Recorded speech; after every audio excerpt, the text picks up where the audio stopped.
Assalamualaikum warahmatullahi wabarakatuh.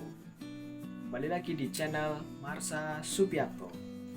Pada kesempatan kali ini, saya akan kembali membagikan info kali ini terkait dengan seleksi calon pegawai negeri sipil tahun 2019. Update terbaru dari Badan Kepegawaian Negara bahwasanya tahapan dari seleksi calon pegawai negeri sipil tahun 2019 akan dilanjutkan. Artinya, tahapan selanjutnya yaitu seleksi kompetensi bidang. Rencana dari seleksi kompetensi bidang tersebut akan dilaksanakan pada bulan Agustus sampai September tahun 2020. Yang semula pelaksanaan SKB direncanakan pada bulan Maret. Tetapi karena pandemi COVID-19 yang melanda Indonesia, akhirnya SKB terpaksa diundur. Tetapi Badan Kepegawaian Negara memastikan bahwa SKB CPNS akan tetap digelar dan tidak ditiadakan. BKN juga mengungkapkan bahwasannya SKB CPNS tahun 2019 akan digelar setelah seleksi kompetensi dasar untuk sekolah kedinasan yang rencananya akan dilaksanakan pada bulan Juli tahun 2020. Rencana pelaksanaan seleksi kompetensi bidang tersebut juga menunggu persetujuan dari tim gugus tugas percepatan penanganan COVID-19 dan juga Presiden Republik Indonesia. Badan Kepegawaian Negara beserta Panitia Seleksi Nasional sudah mempersiapkan jika saja pelaksanaan seleksi kompetensi bidang harus dilaksanakan masih dalam masa pandemi. Begitu juga jika saja harus dilaksanakan secara online. Itu kita doakan saja semoga pandemi ini cepat berakhir sehingga seluruh tahapan seleksi calon pegawai negeri sipil tahun 2019 bisa segera diselesaikan.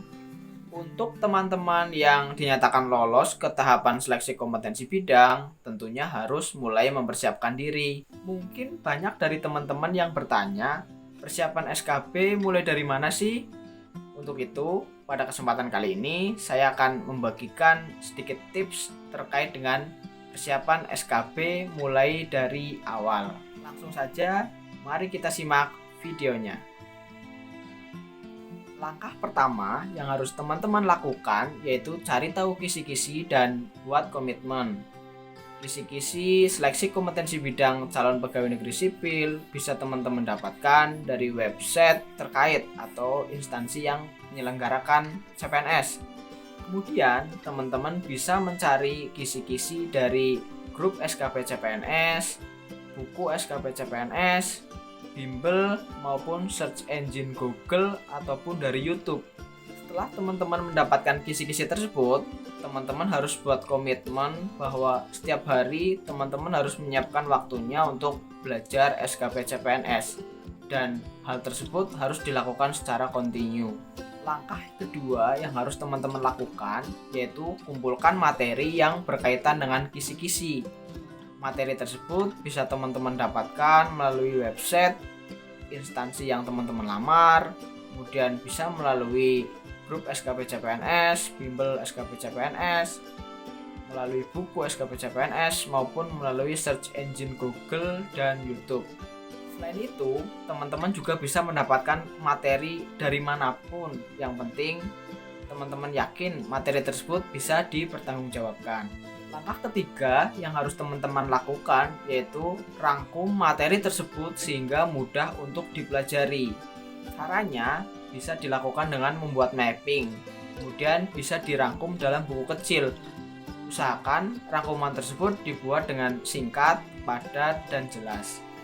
Langkah keempat yang harus teman-teman lakukan yaitu jika memungkinkan teman-teman bisa bawa buku rangkuman kecil tersebut saat teman-teman bepergian. Hal ini kelihatannya sepele, tetapi hal ini sangat penting jika teman-teman dalam waktu senggang mungkin bisa membacanya dimanapun sehingga waktu senggang teman-teman bisa digunakan untuk hal yang bermanfaat. Langkah kelima yang harus teman-teman lakukan yaitu teman-teman bisa menempel rangkuman tersebut pada dinding kamar atau tempat yang mudah terlihat. Buat rangkuman semenarik mungkin, kemudian tempelkan pada tempat yang mudah terlihat. Hal ini dapat mempermudah teman-teman mengingat materi yang sudah teman-teman rangkum. Langkah keenam yang harus teman-teman lakukan yaitu banyak pelajari soal-soal yang berhubungan dengan kisi-kisi. Soal-soal tersebut bisa teman-teman dapatkan dari grup SKB CPNS, buku SKB CPNS, bimbel, search engine Google, maupun dari YouTube. Langkah ketujuh yang harus teman-teman lakukan yaitu update informasi mengenai materi dan soal-soal yang akan diujikan. Informasi dan materi tersebut bisa teman-teman dapatkan dari media apapun. Yang penting bisa dipertanggungjawabkan kebenarannya. Langkah terakhir atau langkah ke-8 yang harus teman-teman lakukan yaitu berdoa dan tawakal. Hasilnya kita serahkan semua pada Allah Subhanahu wa taala. Tetapi ingat, harus ada ikhtiar sebelum tawakal. Sekian tips dari saya. Tidak ada kata terlambat. Mulai sekarang silahkan persiapkan SKB semaksimal mungkin.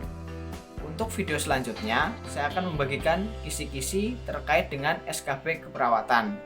Nantikan videonya. Silahkan tinggalkan like, komen, subscribe, dan share. Semoga teman-teman selalu diberikan keselamatan dan kesuksesan. Assalamualaikum warahmatullahi wabarakatuh.